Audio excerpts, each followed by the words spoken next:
Oh God, Dane. 2024 might go down as the greatest year for RPGs since 1994. You had absolute behemoths like Final Fantasy VII Rebirth, Trails Through Daybreak, Persona 3 Reload, Metaphor, the Elden Ring DLC, a console release of Fantasian Neo Dimension, Grand Blue Fantasy, Unicorn Overlord, Visions of Mana, Ys 10, Dragon Quest III HD Remake. As far as games I beat this year, 2024 felt like a mixture of things. It was catch-up for 2023, a race to play some of my most anticipated titles coming out this year, while also tackling PS2 RPGs for the challenge. All in all, it was a year nearly packed to the brim with long and complex RPGs. I felt the burnout if I'm being honest, and I'm going to try to diversify in 2025. Anyway, here are all the games I beat in 2024 and my thoughts. Also, don't mind my voice, I'm a little sick.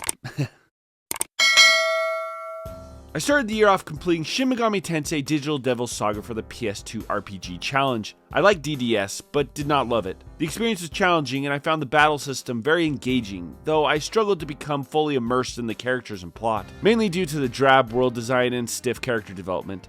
Hopefully the sequel improves on the first title. Next, while on vacation with my wife, I beat a Metroidvania title called Lost Ruin.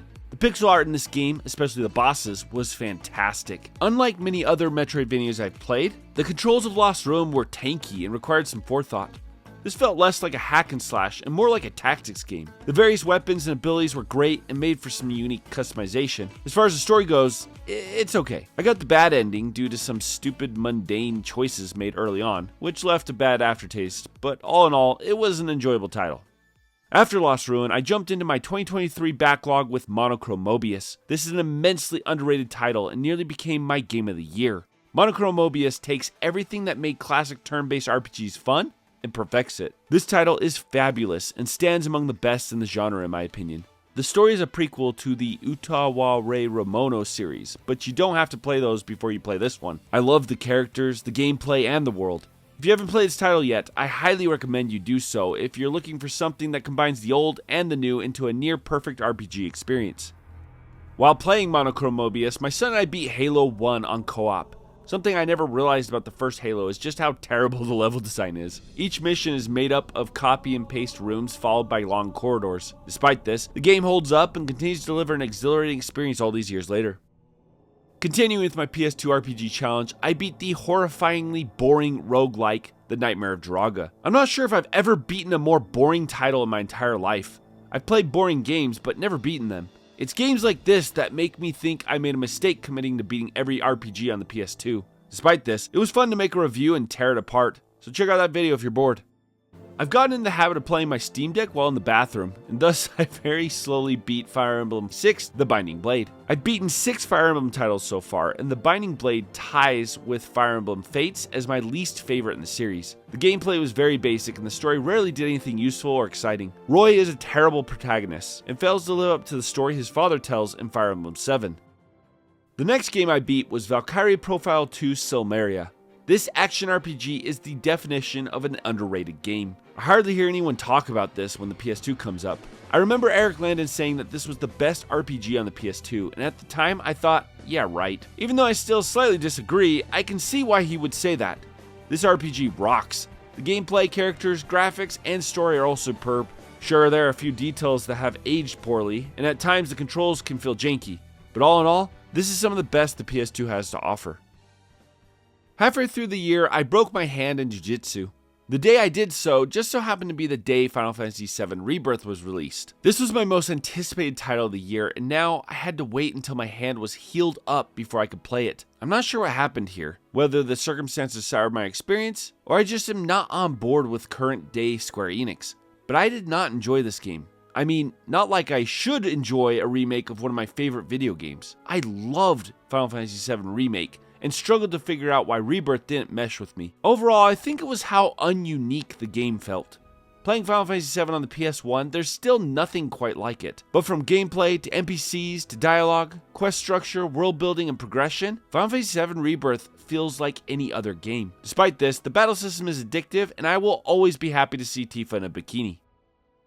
While playing Final Fantasy VII Rebirth and recovering from my broken hand, my brother and I beat the underappreciated Switch title, Dragon Quest Monsters: The Dark Prince. Growing up, I owned the original Dragon Quest Monsters for Game Boy and played it nearly as much as Pokemon. Seeing this series get some love on modern day consoles was a joy.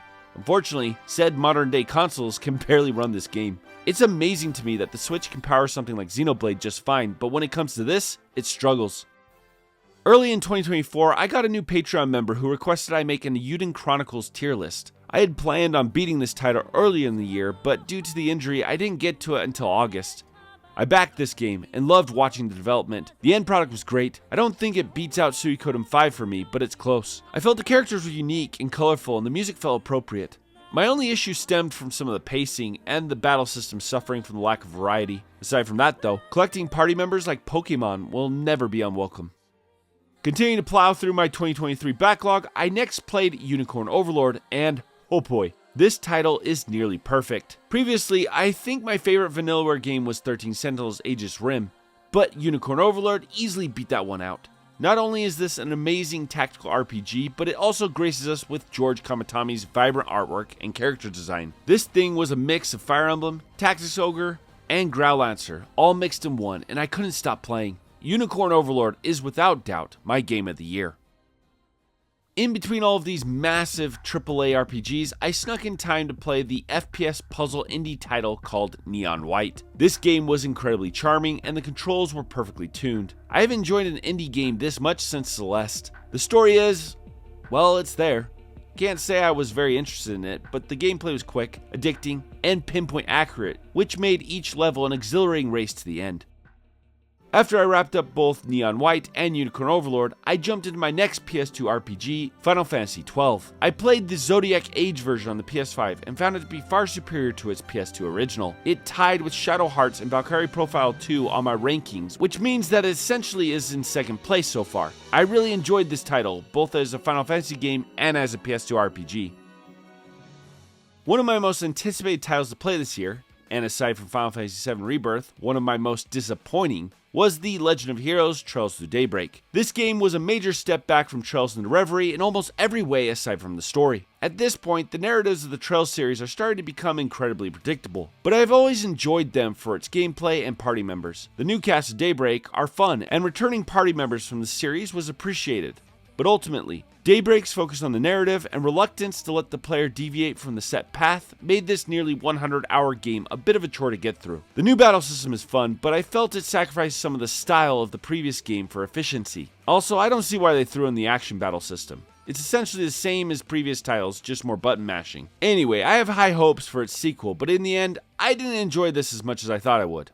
My final PS2 RPG for the year was Monster Rancher Evo. This has to be one of the worst RPGs I have ever beaten, beating out games like Puzzle Quest, Star Ocean 5, and Nightmare of Draga. I think I'll leave things at that.